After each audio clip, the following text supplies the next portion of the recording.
এই মুহূর্তে আমার এই যে আপনার নাম কি? রুবেল। রুবেল আমাদের এই বাজারে আছেন। জি। তো এই দেখেন এই যে একটা ভিডিও স্টেটমেন্ট নিচ্ছি রুবেল ভাইয়ের কাছ থেকে। ওনার ছেলে গত কয়দিন আগে 4-5 দিন আগে তো হবে। জি জি 4 দিন আগে। কি ছিল কি? আমি এখানে একটা এরকম একটা কি আছিল আমি বলতে পারি না, কিন্তু আমি ডাক্তার টিউমার হোক বা ফোড়া হোক। জি জি আমি অ্যাবসেস লিখছি, আমি ফোড়া লিখছি। হ্যাঁ তো আমি ডাক্তার কাছে আনছিলাম, রহমানের কাছে। জি। আনছে হে বলছে টিউমার এটা। হুম। তো ওষুধ দিচ্ছে আমারে। ওষুধ দেওয়ার পর এটা কিছু হয় না। তারপরে আবার আনছি, আবার বলছে আবার আনছে হেমিয়া আমরা বলছি, আমি নিজেরা বলছি এটা আপনার ফোড়া, মানে আমরা কি ফোড়া লোম ফোড়া, লোম ফোড়া, লোম ফোড়া, বিষ ফোড়া। হ্যাঁ এই ওষুধ দিচ্ছে, ওষুধ দেওয়ার পর এটা কামায় নাই। হ্যাঁ কারণ হয়তো থেকে আমারে শান্ত বলছিল আপনার কথা আর তুমি ডাক্তার কাছে যাওয়ার জন্য আর। আচ্ছা। তো আপনার কাছে আসছি, আপনি ওষুধ দিচ্ছেন, ওষুধ দেওয়ার পরে আল্লাহ দিলে 2 দিন গেছে, ইনশাল্লাহ সুস্থ আছে। ওটা কি হয়েছিল? কি হয়েছিল? মানে এটা দেওয়ার পরে এটা আপনার পাইকে গেছে, ফাটে গেছে, ফাটে যাওয়ার পরে অটোমেটিক ফুল বার হয়ে গেছে। আচ্ছা। ফুল যাওয়ার পরে আবার মানে এগুলো গাড়ি মানে এগুলো বাইক করে এখন সুস্থ আছে? জি ইনশাল্লাহ সুস্থ আছে। বন্ধুরা এইখানেই মানে মেন কথাটা দেখুন, কোনো ডাক্তারের নাম মেনশন করার প্রয়োজন নাই। উনি হয়তো একটা মুখে বলে ফেলছে, আমরা ওটা দরকার নাই।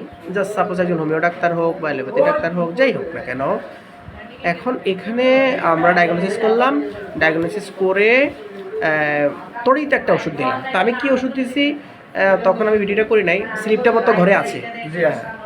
তো ওখানে আমি দিয়েছিলাম হিপার সালফার 6। দেখুন অনেক ডাক্তাররা কিন্তু এটা তড়িৎ প্রেসক্রাইব করতে পারে না, মানে হতভম্ব হয়ে যায়। কী করবে? কি বেলেডোনা দিবে, না হিপার সালফার দেবে, না মাক্সল দেবে, না সালফার দেবে, মানে কিংকর্তব্য বিমূঢ় হয়ে পড়ে। আমি বাচ্চাটার এটা আমি ধরে দেখলাম। বাচ্চার বয়স কত? ধরুন 6 মাস। দেখুন অনুভূতিটা সে বলতে পারবে না। আমি জাস্ট একটু ধরে দেখলাম যে না, সে আমাকে ধরতে দেয় না। তখনই আমি এইটা হিপার সালফার চয়েস করলাম। দেখুন এখানেই ডাক্তারদের অনেক সময় ভুল হয়। ডাক্তাররা দূর থেকে দেখে, শোনে আর ওষুধ লেখে। না, এই কাজ করা যাবে না। অনেক সময় টাচ করে দেখতে হবে। হ্যাঁ, এখান থেকে আপনার লক্ষণ নিতে পারবেন। অনেক সময় রুগীকে দাঁড় করাইয়া বসা করায় দেখতে হবে, এখান থেকে আপনার লক্ষণ নিতে পারবেন। অনেক সময় রুগীর সাথে কথা বলতে হবে, মানে এক এক সময় এক এক রুগীর যে পরিস্থিতি ওগুলো আপনাকে শুনতে হবে। হুট করে ওষুধ লিখবেন আর ওষুধ দিয়ে দিবেন, ফলশ্রুতি দেখা দেবে ও রোগটা ভালো হয়নি, তাহলে আপনারা এই যে ডাক্তার এটা সফল হলেন না। তো সুতরাং বন্ধুরা, আপনারা অবশ্যই স্পর্শ করে এবং মুখ দিয়ে কথা শুনে, কান দিয়ে শুনে, ওনার মুখ থেকে কথা নেবেন, লক্ষণ নেবেন, তারপর আপনারা চিকিৎসা করবেন, দেখবে সফল হয়ে যাবেন। হিপার সালফারকে ওদের কাছে নাই, আছে তো, কিন্তু দিতে পারেনি। অতএব আমি হিপার সালফার 6 দেওয়ার পরে রোগটা সেরে গেছে মুহূর্তের মধ্যে। এটাই সফলতা, এটাই হোমিওপ্যাথির সুনাম সুখ্যাতি চতুর্দিকে ছড়াই পড়ে। হোমিওপ্যাথিক চিকিৎসায় এ ধরনের রোগগুলো সারিয়ে ওঠে।